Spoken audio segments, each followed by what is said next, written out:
Welcome to Hard Talk. I'm Stephen Sackur, and today I'm on the shores of Italy's Lake Como at the Ambrosetti Forum, an annual opportunity for politicians on both sides of the Atlantic to gather and talk geopolitics. And this year there is one dominant issue: the US-led pullout from Afghanistan. Now that it's done, how does America see itself and its global role? Well, my guest is influential American Senator Lindsey Graham, a close confidant of Donald Trump. Is America first now a bipartisan consensus?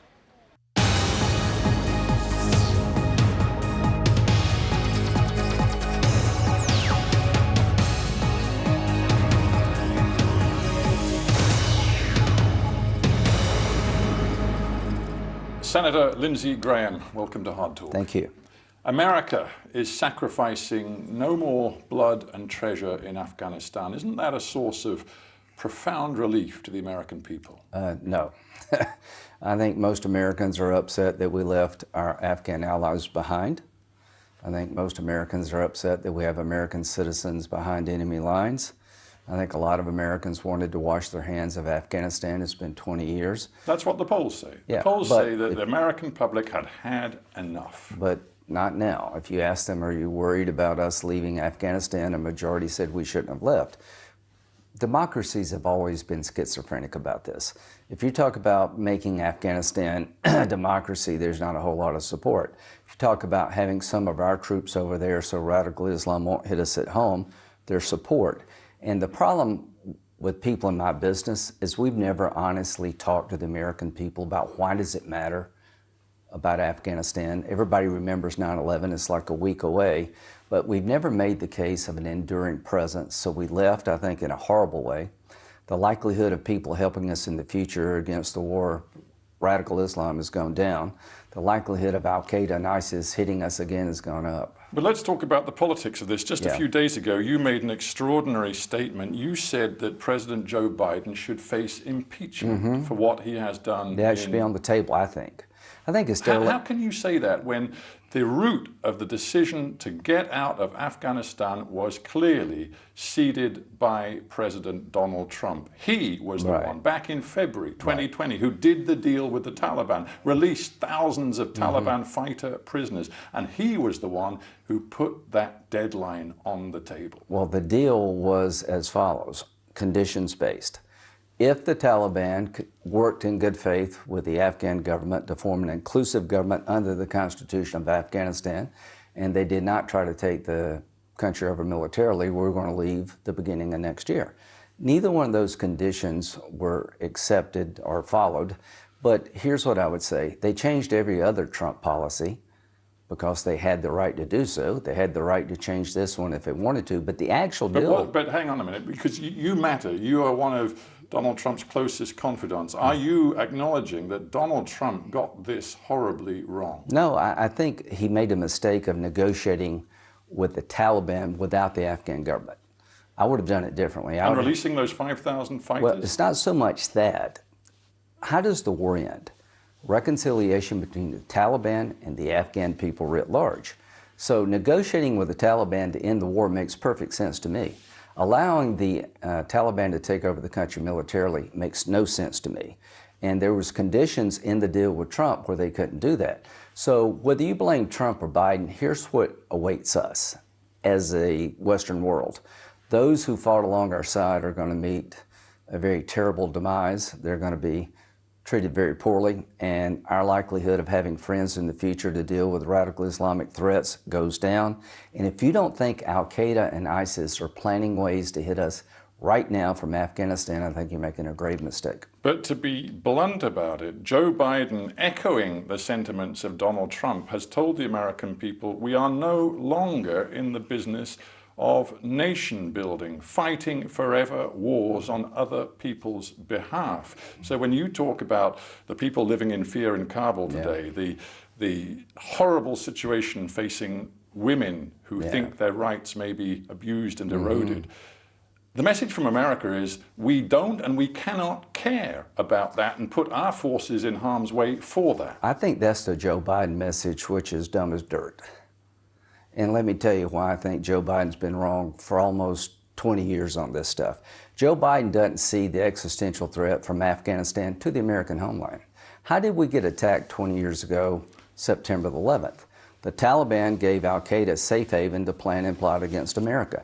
The soldiers that were there, the British soldiers, the NATO forces, the American forces, were there to give capability to the Afghan military so the Taliban wouldn't take over the country, to give safe haven to radical Islamic groups who would attack us.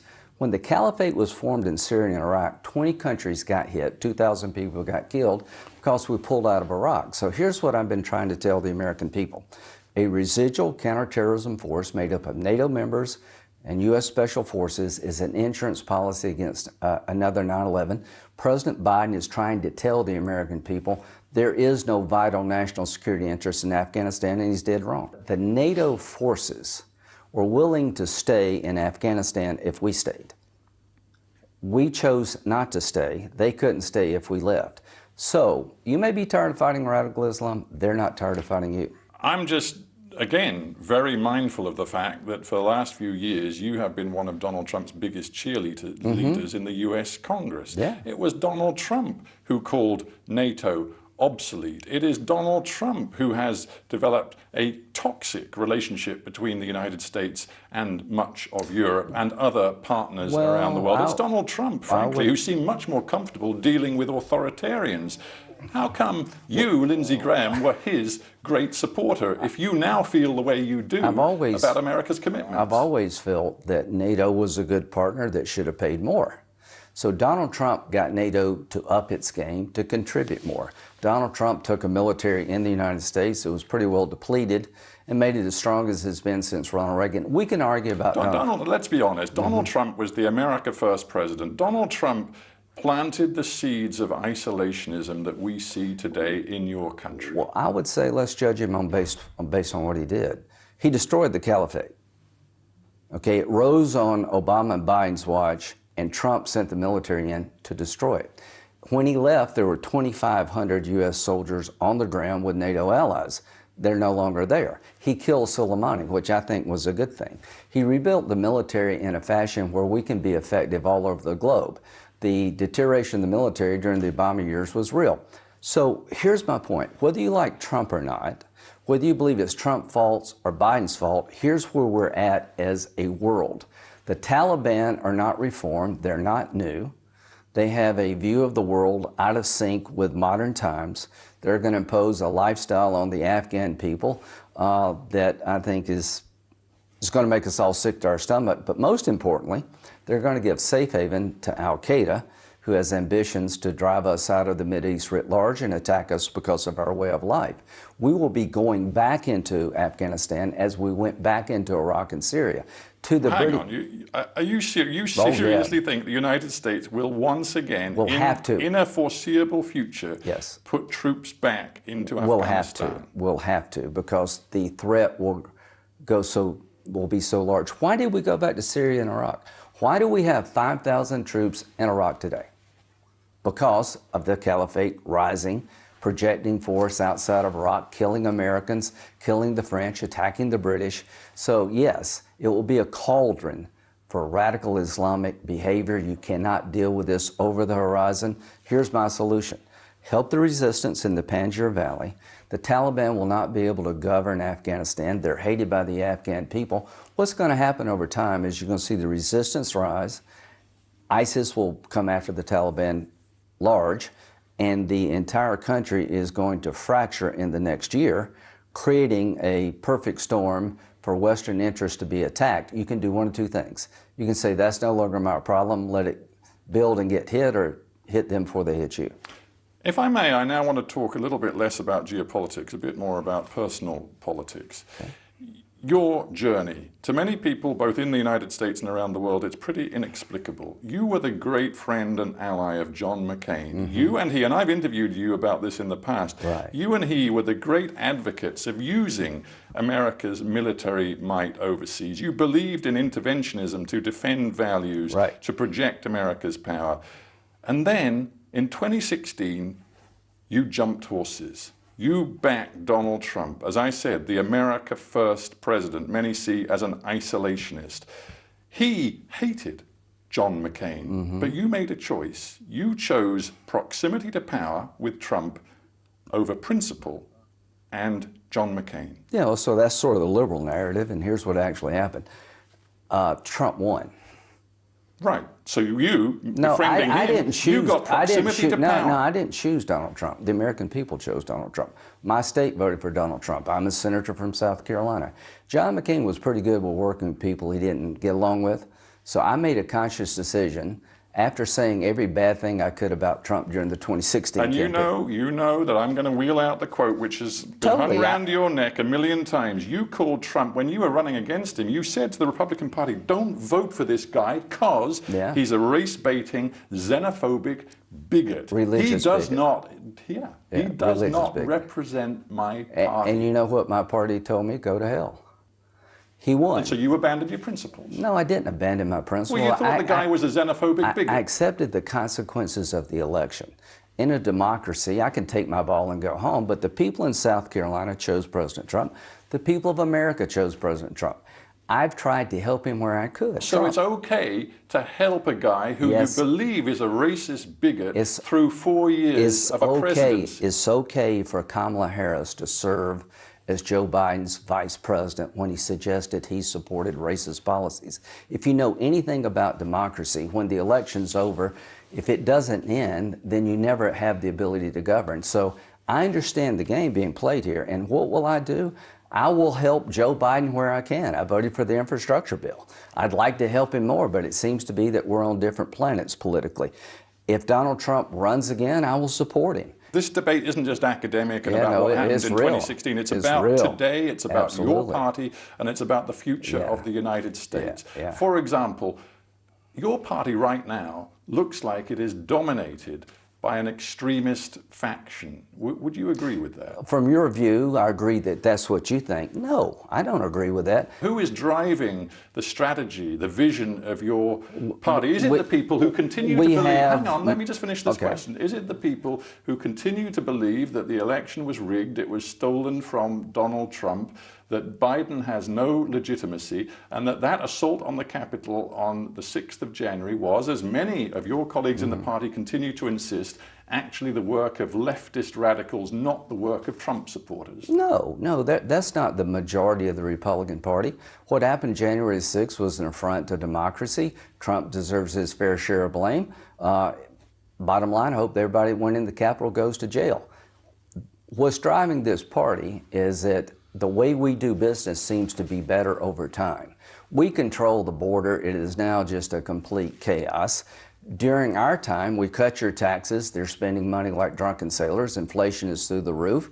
I think America is going to vote Republican because they see us as better policy choices. This is going to be a policy election. You're going to try to make it about Donald Trump. It won't work. Is the Republican Party viable without Donald Trump?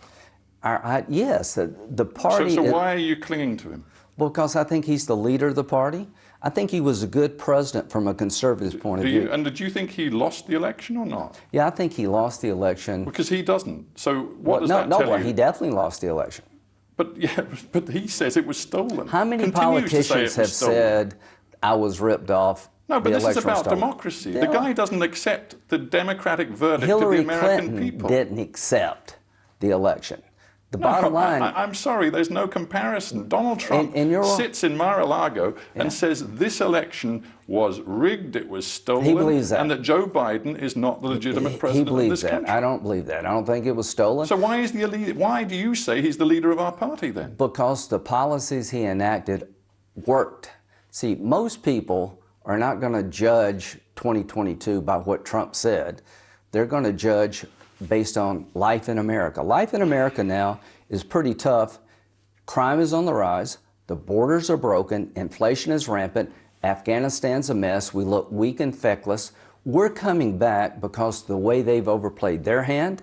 We're coming back because when you look back and compare Trump's handling of the world, Trump's handling of the economy versus that of Biden, we're going to win because Trump's policies will wear well over time. He may not wear well over time, but his policies will. You're talking about Trump still being popular. I'm talking about values, about belief in democracy. I'm talking about the fact that some people in your party, in Congress, like Marjorie Greene, they are basically supporters of conspiracy theories, of QAnon. They are extremists.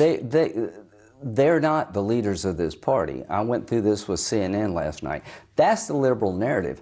Nikki Haley, Mike Pompeo. We have a lot of younger people that are coming up. People like Liz Cheney, respected conservatives for years, are now excluded from your party. Well, she has decided there's no place in the party for Donald Trump. So that's the litmus test right now, well, is it? In my view, is it? There is a place in the Republican Party for Donald Trump. We'll have this interview next year when we win.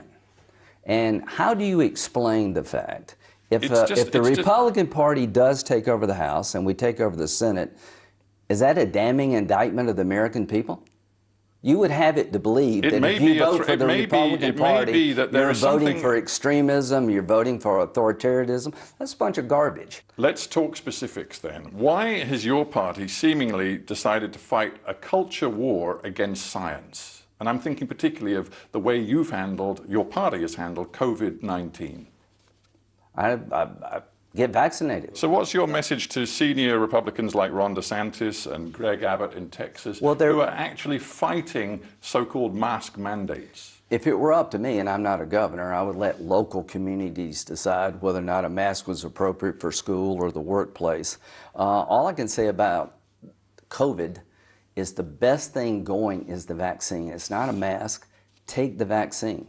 Anthony Fauci said not so long ago that he believed Trump's handling of COVID had, quote, very likely cost many lives. You know, I don't... Is Biden's handling of COVID costing many lives? Is Boris Johnson's handling COVID costing many lives? COVID's a problem for the world writ large.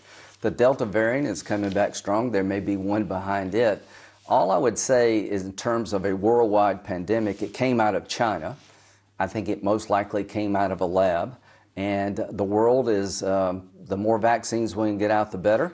I'd like to give more vaccines to Africa. I think if we don't do that, we're all going to pay a heavy price. So here's what's going to determine 2022 in the United States. This is hard talk, right? Your view of the American political system, I think, is not right. I think you're missing the elephant in the room.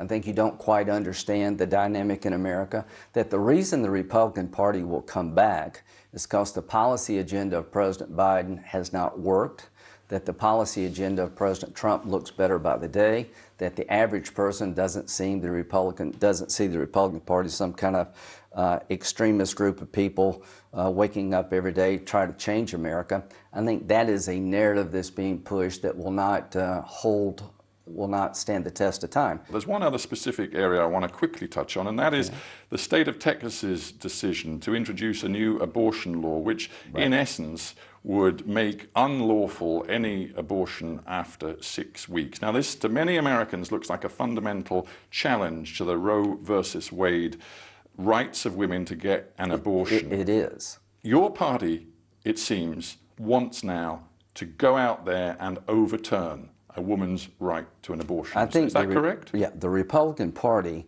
believes that Roe v. Wade, a judicial decision prohibiting elected representatives to have any say about the life issue, was an overreach by the court. This complicated issue about what is the role of the government, when should we intervene, when should we stand up for the rights of the unborn, will take place if the court sets aside Roe v. Wade. It'll be a state decision. Right, but what's not complicated is that poll after poll over many years shows a clear majority of Americans believe in a woman's right to choose.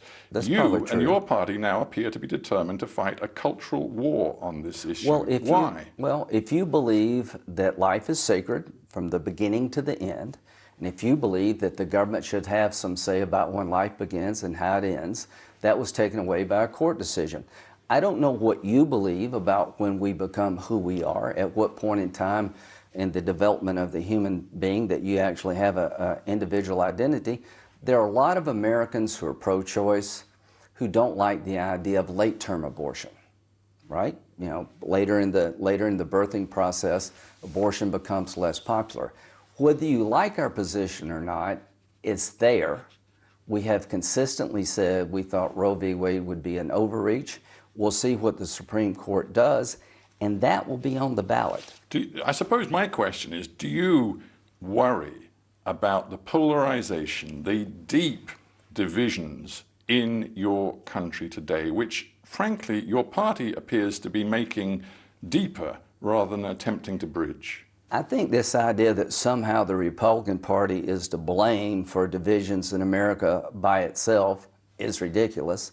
The divisions that we have... believe me, I ask challenging questions of Democrats too, but you need to think about your party and where you are going. And I like where my party is at. I like where it's going. We're going to win because our policies work. You know what I like about You keep coming back to this, we're going to win. Isn't there something actually more important than winning? It's about maintaining America's freedoms, America's democracy, and America's unity. And aren't all of those at stake today? How do you win in America?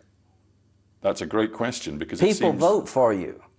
A majority of the people say we like what you're doing. The Republican Party has only won one majority in a presidential election in over 30 years. You're trying to make the argument that if you vote for the Republican Party, you're basically anti-American. That's garbage. You may not like the Republican Party. You may not be a conservative person. You may not be pro-life. Plenty of people are. It's okay to be conservative. It's okay to stand up for the unborn if you really believe the unborn needs to be stood up for. It's okay, in my view, to have differences on all of these issues. And I think the reason we're going to do well is because Joe Biden was not the guy people thought they voted for. I think Joe Biden is a decent man. I've known him for 20 years, but the agenda coming out of the Biden administration is far more radical than people thought. It's transforming America in a way that nobody, I think, at home really wants. And we're going to win not so much because of us, a lot to do with them. And a final question. We talked some about Donald Trump before.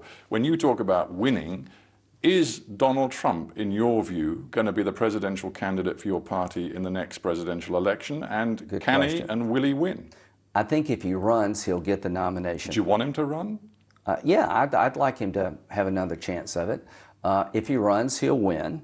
And the reason he'll win is because most Republicans, we all don't like the way he does it, but we sort of like what he did, that he actually did the things that conservatives believe in. And in 2024, I think it's more likely that Trump will be on the ballot than maybe Biden. I don't know if Joe Biden will run again, but the bottom line is if he runs in 2024, the only way he can win is if we win in 2022. So here's what I would say. If you see the Republican Party take over the House and do well in the Senate in 2022, that means January 6th was not President Trump's obituary. And I keep telling him all the time, the only way for you to be viable in the future is for us to win in 2022. So help us. Stop talking about 2020. It's not helpful. Talk about what you would do differently, how you would change the country vis-a-vis what Biden's doing. Help us pick the most competitive candidates who can win in the states that matter, and there are really only a handful of states. If President Trump helps us as Republicans regain the House and the Senate, then I think he is his nomination if he wants it. And I would say in 2024... And you talk to him a lot in Mar-a-Lago. All the Does time. he want it? Yeah, I think he's very inclined to run. I don't want to speak for him, but I think he has unfinished business. I think he believes that the policies he put in place work for the country. I think he's very upset by what he sees on the world stage and domestically. I think the American people are going to have another say about Donald Trump. Senator Lindsey Graham, sadly, we're out of time. Thank you very much for being on HARDtalk. Thank you.